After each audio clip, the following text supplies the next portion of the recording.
Well, Memorial Day is a week from today, and it's a popular holiday for breaking out the grill. And you want everything to taste great, but more importantly, safe to eat. We've got an expert here to help. Sri Dival is a chef at Salt Creek Grille in Dana Point. Good to have you, and this whole spread is beautiful. Oh my gosh, thank you. This is a little bit of what we do at Salt Creek Grille. Yes, well, you know, a lot of people want to bring out the grills, and you know, it can be a little overwhelming because a lot of times we have guests coming. It can be. Trying to decide like what to grill, what to put on the grill. So what advice do you have for us? Definitely go with what cut of meat you want. So there's so many different selections of quality and cut. So I always like to say, just kind of narrow it down that way. So burgers and hot dogs, we can elevate that. So what we have here is a tomahawk, which is absolutely incredible. So this is a huge tomahawk. It's actually a ribeye with bone in. So that's the cut. And then, so I always like to tell people there's 4 different selections with the USDA, like as far as like the quality.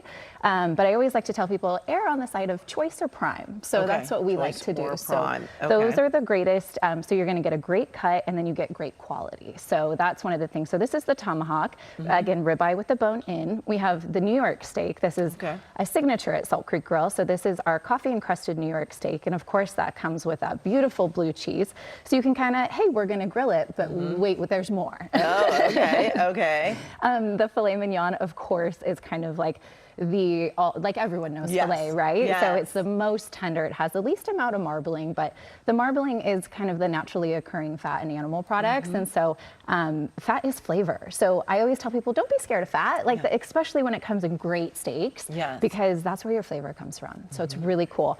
And then we talked about that signature rub. So we have some here that you can actually make. So some people get a little intimidated by, do I marinate? Do I rub? The difference is really just marinade is going to be a liquid, so it's still going to add flavor to your meat. And then a dry rub, if you ever hear a grill master talk about that great bark, so that's where this is made. It's really just here. So this is our signature coffee encrusted rub, and so it's 4 simple ingredients. You just mix them all together in a bowl, mix them right up, and then you just put that meat right in there. Should we do it right now? I think so. Okay, so and this is brown sugar? That's brown sugar, Okay. Super easy and great. Does it matter the order? Nope. Okay. Just go right on ahead. And this is actually ground coffee. It is. And so we just kind of obliterate it. So we put it into almost like a dust. And so you put that on, and it's kind of like that's a lot. It is, and it's delicious. And so what we do is we just dust it. So we'll put that over the New York. So I'm not putting all of this salt in. You can. Really? So, all of this? Well, it's a steak, right? So we just dust it. So this whole rub won't go on. I'm gonna cut back on the salt. Don't be scared of salt. Okay, and then there's your fresh ground pepper. Just put that right on in there. And so what you can do is you can just dust this over your steak. So it'd be great on pork chops. And so also one thing I always like to tell people as well is, so I mean, this is how easy this is, and it will stay for about 6 months if you keep this in a cool, dry spot. So one thing I always like to tell people is lamb. I'm a huge fan of lamb. This goes great on the grill. So there's Australian, which tends to be a little bit more grass-fed, or New Zealand. Tends to be a little bit of grass-fed, so there's a little bit more herbaceous flavors in the meat. And then the American lamb tends to be grain-fed, which has a little bit heartier of a flavor. And then, of course, we spoke about the ribs that you're going to be grilling this weekend. But you know, I want to ask about the lamb. So I know when it comes to beef, you can do pink and rare and medium rare. What about the lamb? The same thing goes? The same thing goes. I would definitely bring up the temperature to medium rare. But it's just a great tender cut of meat.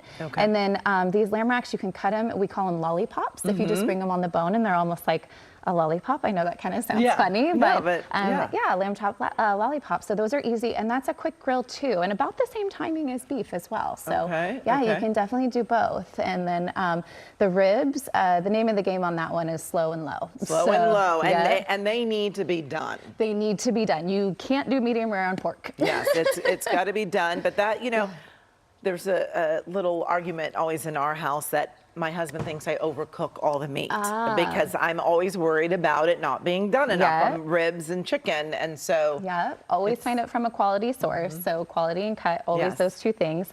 And then ribs you can actually slow roast in the oven before it hits the grill. So you can kind of make sure, and then also retain that moisture in the ribs. So, and then by the time it goes on the grill, you just tell your husband, oh, just be a second or two, and then take them right off, and everything will be deliciously moist and cooked. Yes, well, you've got a couple of great looking salads and a drink that you wanted to tell us about. Yep, so the grill just isn't for meat. So I always like to tell people, get adventurous. And so this is like a peach salad. So we actually grilled the peaches. Okay. So that comes with arugula and blue cheese and tomatoes and diced onions. So when fruit gets on the grill, it actually dehydrates the fruit, but it caramelizes the sugar. So it takes out the water and then it ups the sugar. So it's actually delicious.